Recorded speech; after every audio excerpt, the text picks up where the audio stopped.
Lesson number 11 में आज का आपका टॉपिक है शैशवावस्था में जो पोषण है उसके अनुसार जो आहार व्यवस्था की जाती है उसको दो भागों में बांटा जाता है। 0 से 6 माह और 6 से 12 माह। 0 से 6 माह में स्तनपान करवाया जाता है। स्तनपान कोलेस्ट्रॉम से शुरू होता है। अब आपकी हेडिंग आती है स्तनपान के लाभ, यानी स्तनपान कराने से शिशु और माता दोनों को कौन कौन से लाभ होते हैं। माँ के दूध में लैक्टोज की मात्रा अधिक पाई जाती है जो कि मैग्नीशियम, कैल्शियम एवं अमीनो एसिड के अवशोषण में सहायक है, यानी खनिज लवण के अवशोषण में सहायक है।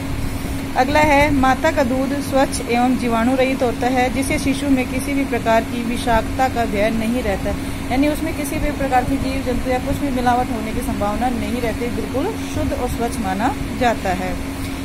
फिर है माता के दूध में शिशु के लिए आवश्यक सभी प्रकार के पौष्टिक तत्व सरलता से मिल जाते हैं। जिन पौष्टिक तत्वों की आवश्यकता शिशु को होती है वो सभी शिशु को माता के दूध से ही प्राप्त हो जाते हैं, अन्य दूध की व्यवस्था नहीं करनी पड़ती।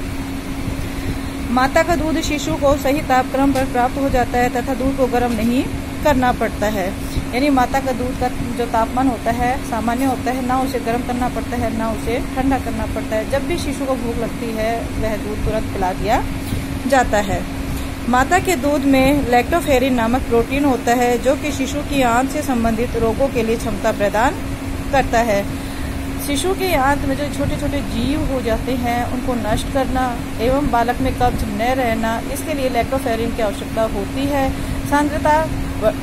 सांद्रता कम हो जाती है, इसलिए बच्चे में ना तो कब्ज की शिकायत होती है और ना ही बच्चे में कान से संबंधित किसी प्रकार की बीमारी या जीवाणु विकसित होते हैं। माता के दूध में अत्यधिक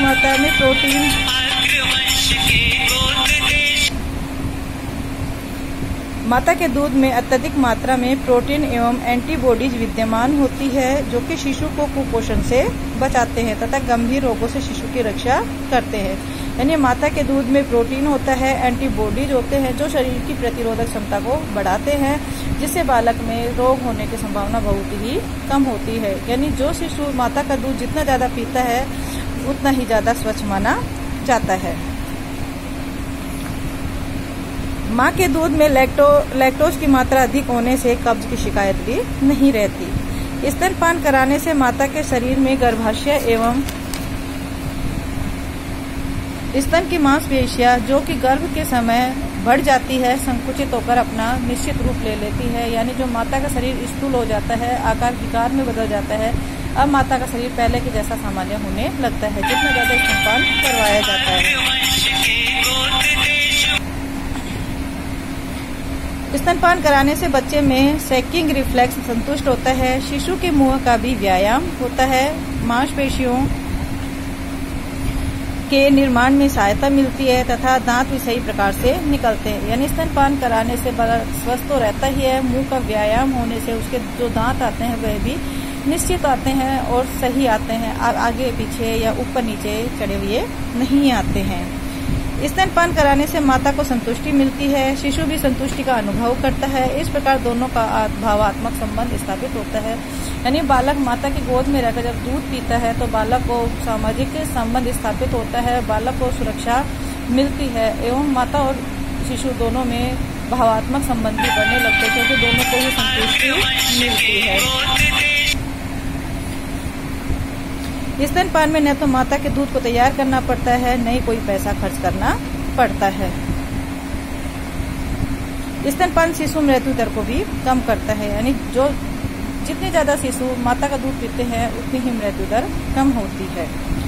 माता के दूध में लवणों की सांद्रता कम लेकिन शिशु की आवश्यकता के अनुरूप होने से अतिरिक्त लवणों के उत्सर्जन का